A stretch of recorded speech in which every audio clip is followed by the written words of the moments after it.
People hear the term buyer's market and seller's market all the time, but most people don't actually know what it means or why it matters to their money. So as your real estate to English translator, I'm going to clear this up in English. At its core, seller's market and buyer's market comes down to supply and demand. Seller's market happens when there are more buyers than homes available, which means it's into the benefit of the seller. Inventory is low and demand is super high.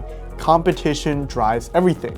Homes are going to sell fast and multiple offers are common. Prices get pushed up and sometimes aggressively. In a seller's market, sellers have a lot of leverage. They can be picky, they can reject repair requests, and they can counter higher. They can choose the cleanest and safest offers, but not just the highest price. That's why in a seller's market, you'll often see homes selling a lot over asking price. You'll also expect to see short days on market, buyers waiving contingencies, creating more aggressive offers, and sellers accepting fewer concessions. And this is when buyers start to get emotional. They'll feel pressure, they'll feel urgency, and this is the kind of market that really means a buyer has to be competitive and come with their A game. Now let's flip it around.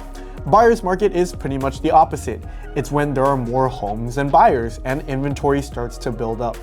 Homes are gonna start to sit longer, sellers start chasing the market instead of leading it, and in a buyer's market, buyers have the leverage. Buyers are going to get their choices. They're gonna get their time and they're going to get negotiation power. That's when you're gonna start to see longer days on market, price reductions, and sellers offering more credits for repairs and accepting more flexible terms. But here's one of the first big misconceptions. A buyer's market does not automatically mean that prices are going to crash.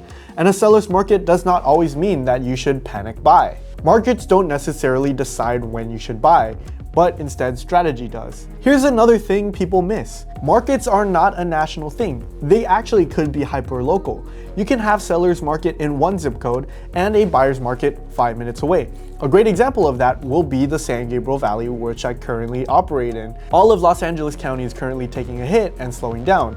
But here in San Gabriel Valley, you're still making money, baby. You can even have both happening at the same time.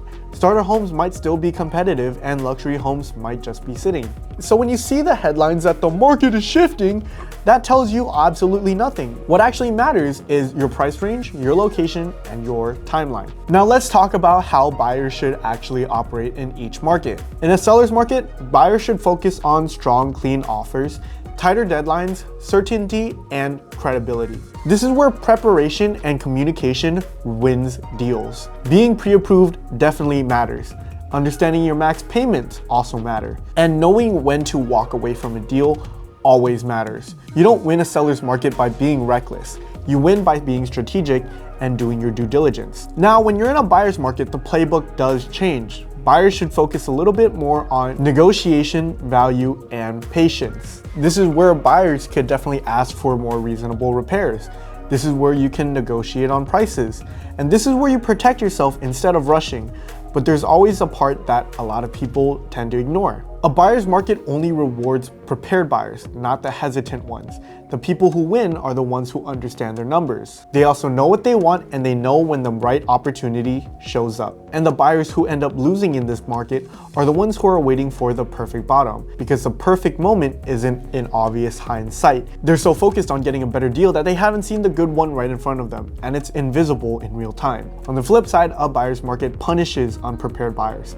If you don't know your limits and if you don't understand your risk and if you don't have a plan B, you either lose every offer or you overpay and regret it later. The real question is, how do I operate in this current market? Because smart buyers can win in both, and unprepared buyers will always struggle in both. And a good agent does not just tell you what market you're in, they actually tell you how to move inside of it. The reason why these termination exists is because it explains the risk, it explains the leverage, and explains when to push and pull back.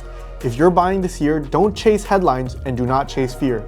Chase clarity and understand the market that you're actually in, not the one that you wish existed. If you want to learn a little bit more on how to navigate within a buyer's or seller's market, feel free to reach down in the details down below. And if you like this video and would like to learn a little bit more about real estate, please leave a like, comment, and subscribe. It would really help out. This has been Ethan, and I'll see you guys at the next video.